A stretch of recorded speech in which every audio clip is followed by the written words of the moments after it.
Holes by Louis Sachar, Chapters 12 and 13, read for you by Mrs. Shoemaker. Chapter 12. Again Stanley was the last one to finish digging. It was late afternoon when he dragged himself back to the compound. This time he would have accepted a ride on the truck if it was offered. When he got to the tent, he found Mr. Pendanski and the other boys sitting in a circle on the ground. "Welcome, Stanley," said Mr. Pendanski. "Hey, caveman, you get your hole dug?" asked Magnet. He managed to nod. "You spit in it?" asked Squid. He nodded again. "You're right," he said to X-Ray. "The second hole's the hardest." X-Ray shook his head. "The third hole's the hardest," he said. "Come join our circle," said Mr. Pendanski. Stanley plopped down between Squid and Magnet. He needed to rest up before taking a shower. "We've been discussing what we want to do with our lives," said Mr. Pendanski. "We're not going to be at Camp Green Lake forever. We need to prepare for the day we leave here and join the rest of society." "Hey, that's great, Mom," said Magnet. "They're gonna finally let you out of here." The other boys laughed. "Okay, Jose," said Mr. Pendanski. "What do you want to do with your life?" "I don't know," said Magnet. "You need to think about that," said Mr. Pendanski. "It's important to have goals. Otherwise, you're going to end up right back in jail. What do you like to do?" "Well, I don't know," said Magnet. "You must like something," said Mr. Pendanski. "I like animals," said Magnet. "Good," said Mr. Pendanski. "Does anyone know of any jobs that involve animals?" "Veterinarian," said Armpit. "That's right," said Mr. Pendanski. "He could work in a zoo," said Zigzag. "He belongs in the zoo," said Squid. Then he and X-Ray laughed. "How about you, Stanley? Any ideas for Jose?" Stanley sighed.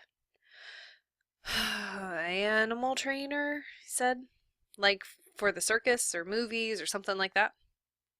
"Any of those jobs sound good to you, Jose?" said Mr. Pendanski. "Yeah, I like what the caveman said about training animals for movies. I think it would be fun to train monkeys." X-Ray laughed. "Don't laugh, Rex," said Mr. Pendanski. "We don't laugh at people's dreams. Someone is going to have to train monkeys for the movies." "Who are you kidding, Mom?" asked X-Ray. "Magnet's never gonna be a monkey trainer." "You don't know that," said Mr. Pendanski. "I'm not saying it's gonna be easy. Nothing in life is easy. But that's no reason to give up.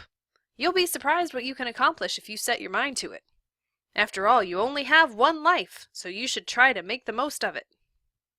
Stanley tried to figure out what he'd say if Mr. Pendanski asked him what he wanted to do with his life.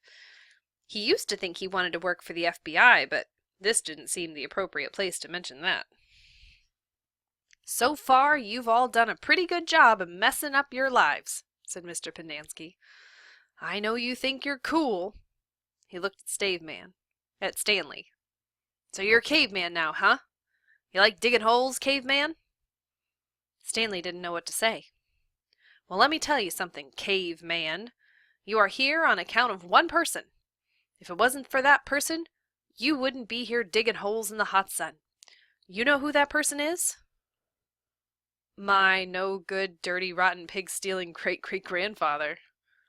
The other boys howled with laughter. Even Zero smiled. It was the first time Stanley had seen Zero smile.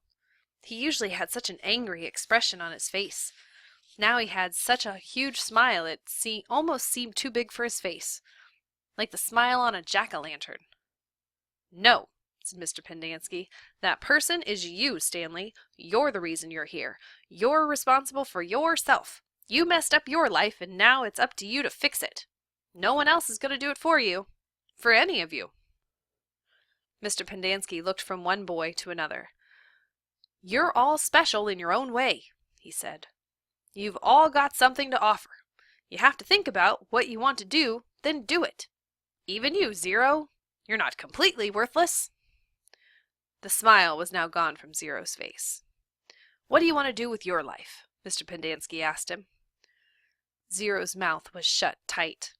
As he glared at Mr. Pendanski, his dark eyes seemed to expand. "What about it, Zero?" asked Mr. Pendanski. "What do you like to do?" "I like to dig holes." Chapter 13.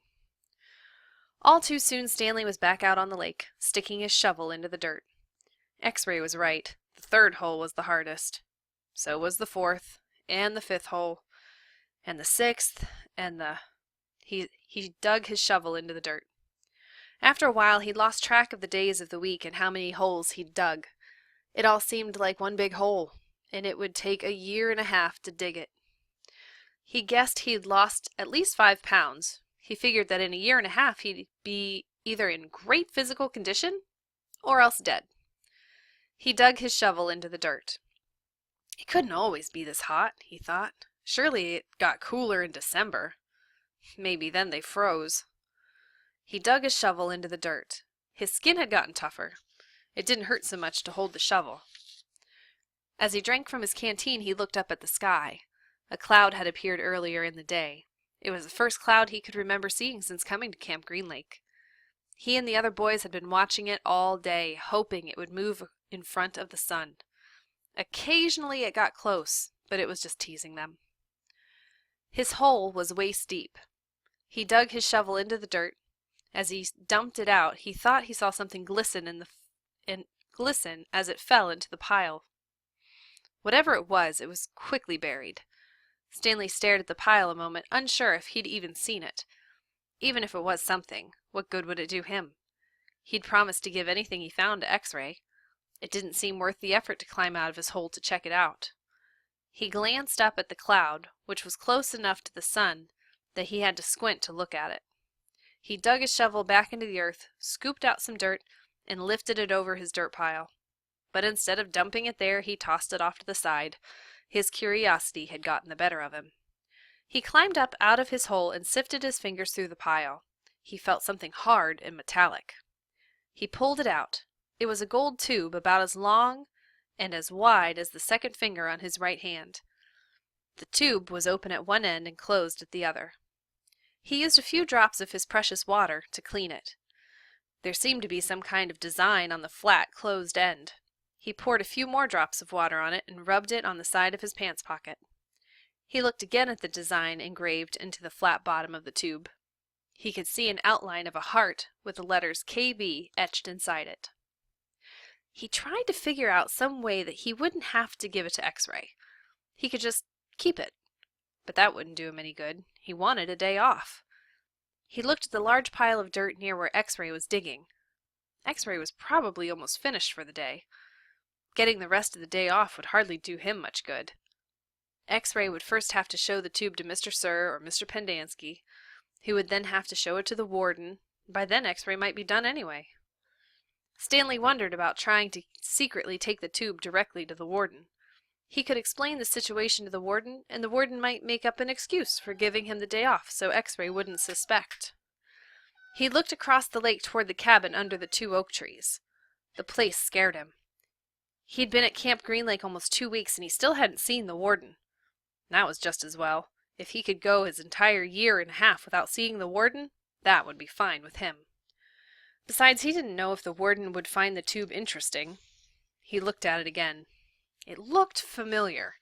He thought he'd seen something like it somewhere before, but he couldn't quite place it. "What you got there, caveman?" asked Zigzag. Stanley's large hand closed around the tube. "Nothing, just, It was useless. "I think I might have found something." "Another fossil?" "No, I'm not sure what it is." "Well, let me see," said Zigzag. Instead of showing it to Zigzag, Stanley brought it to X-ray. Zigzag followed. X-ray looked at the tube, then rubbed his dirty glasses on his dirty shirt and looked at the tube again. One by one, the other boys dropped their shovels and came to look. "It looks like an old shotgun shell," said Squid. "Yeah, that's probably what it is," said Stanley. He decided not to mention the engraved design. Maybe nobody would notice. He doubted X-ray could see it. "No, it's too long and thin to be a shotgun shell," said Magnet. "It's probably just a piece of junk," said Stanley. Well, I'll show it to Mom, said X-Ray. See what he thinks. Who knows? Maybe I'll get the day off. Your hole's almost finished, said Stanley. Yeah, so? Stanley raised and lowered his shoulder. So, why don't you wait until tomorrow to show it to Mom? He suggested. You can pretend you found it first thing in the morning, then you can get the whole day off instead of just an hour or so this afternoon. X-Ray smiled. Good thinking, caveman. He dropped the tube into his large pocket on the right leg of his dirty orange pants. Stanley returned to his hole. When the water truck came, Stanley started to take his place at the end of the line, but X-Ray told him to get behind Magnet, in front of Zero. Stanley moved up, one place in line.